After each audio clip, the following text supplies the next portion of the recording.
Good evening, hello and welcome. You're watching CNN News 18. This is our non-stop coverage on the budget that was presented just a short while ago by Union Finance Minister Nirmala Sitharaman, and I'm Poonam Burde. It was the first of India's Amrit Kal, declared the Union Finance Minister as she presented the budget in the Lok Sabha. In a budget that walks the tightrope of being prudent and popular ahead of next year's general elections, Nirmala Sitharaman ensured there was a little something for everyone, for every single sector. While outlaying India's future, Nirmala Sitharaman outlined the 7 priorities of the budget, called them Saptarishi. I'll take you through those 7 mantras one by one, but here are some big announcements that were made by the Finance Minister. From expanding capital expenditure to huge capital outlay in infrastructure and agriculture, even reworking tax slabs as far as the new regime is concerned, this budget seems to be getting a thumbs up at least from the industry. But before we deep dive and decode the budget with our experts here of what it really means for you, the Aam Aadmi, first, let's listen in to some of those big announcements that were made by Nirmala Sitharaman. The capital investment outlay is being increased steeply for the 3rd year in a row by 33% to 10 lakh crores, which would be 3.3% of GDP. Railways, a capital outlay of 2.40 lakh crores has been provided for the railways. This highest ever outlay is about 9 times the outlay made in 2013-14. 157 new nursing colleges will be established in co-location with the existing 157 medical colleges established since 2014. Now, that was the Union Finance Minister detailing what the big announcements are going to be. But there are 7 guiding principles, as she said, as far as the budget is concerned. And let me take you through how those 7 principles actually lay out in the budget as far as the one that she presented today.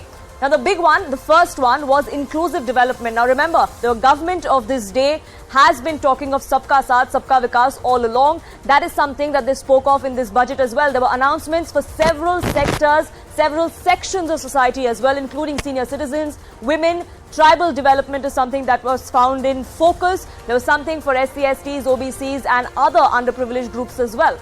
Reaching the last mile was the second mantra, was the second guiding principle of this particular budget.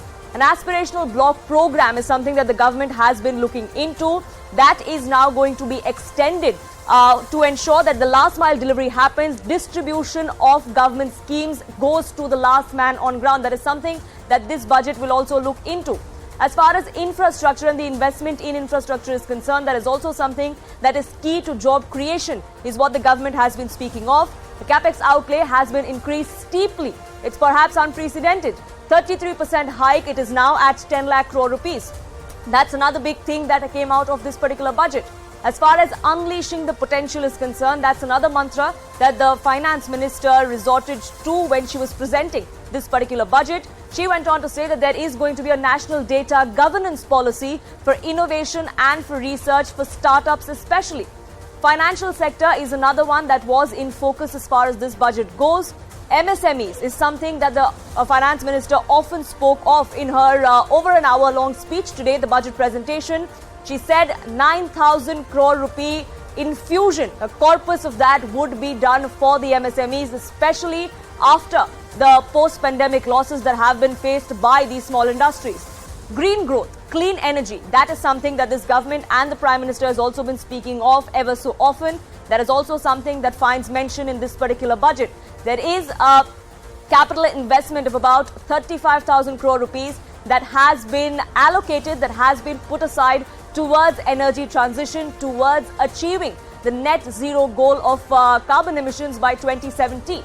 As far as youth is concerned, that is also something that found mention in this particular budget. The PM Kaushal Vikas Yojana 4.0. That is something that the finance minister spoke of. There are lakhs of youth that are going to benefit as far as these schemes are concerned. There are new age courses that are going to be added as far as education goes. Courses like coding, courses like AI, courses like robotics is something that will find mention. So these are the 7 guiding principles as far as this particular budget goes. Now let's also go through some of the big numbers as far as the allocations go. Let's begin with the PM Awas Yojana. Now, this is about affordable housing to the people of this country. An outlay has been enhanced by 66%. It is going to now be at 79,000 crore rupees. That is a big number as far as affordable housing goes. Next is clean energy, and like I said, that is something that this government has been focusing on. Also, something that the government speaks of is Make in India, of Atmanirbharta. So for Atmanirbhar Clean Plant Program, over 2,000 crore rupees have now been allocated for strengthening MSMEs. Again, something that the government is very keen on, especially in the post-pandemic era.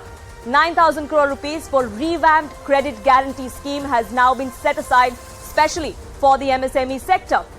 There's also an impetus on fisheries, on coastal regions and coastal states. 6,000 crore rupee targeted investment is going to be done in a sub-scheme of the PM Matsya Sampada Yojana. Now, that scheme already is in place, so there is going to be a sub-scheme of that particular one, which is why the 6,000 crores has now been set aside. Vulnerable groups like the tribals is also something that Finance Minister Nirmala Sitharaman spoke of. 15,000 crore rupees for the PM PVTG development mission is also something that has now been laid out. As far as railways go, capital outlay of 2.40 lakh crore rupees has also now been announced in this particular budget. Urban infrastructure is something that the government has been pushing for, is also something that is extremely important for job creation. 10,000 crore rupees per year on urban infra development is what will be spent, is what has been earmarked in this particular budget. The green energy outlay as well, like I said, is something that this government has been speaking of. 35,000 crore rupees for transition to green energy. Certain SOPs are also going to be announced. That's what the finance minister did speak of during her budget. It's a budget that is futuristic. It is a budget that is path-breaking. And that's something that the Prime Minister also said right after he spoke, after the finance minister, in fact. Listen in to what he had to say. अमृत काल का ये पहला budget विकसित भारत के विराट संकल्प को पूरा करने के लिए एक मजबूत नींव का निर्माण करेगा। ये बजट वंचितों को वरीयता देता है। ये बजट आज की एस्पिरेशनल सोसाइटी, गांव, गरीब, किसान, मध्यम वर्ग, सभी के सपनों को पूरा करेगा। देश इस बजट में पहली बार अनेक प्रोत्साहन योजना लेकर के आया है। ऐसे लोगों के लिए ट्रेनिंग, टेक्नोलॉजी, क्रेडिट और मार्केट सपोर्ट की व्यवस्था की गई है।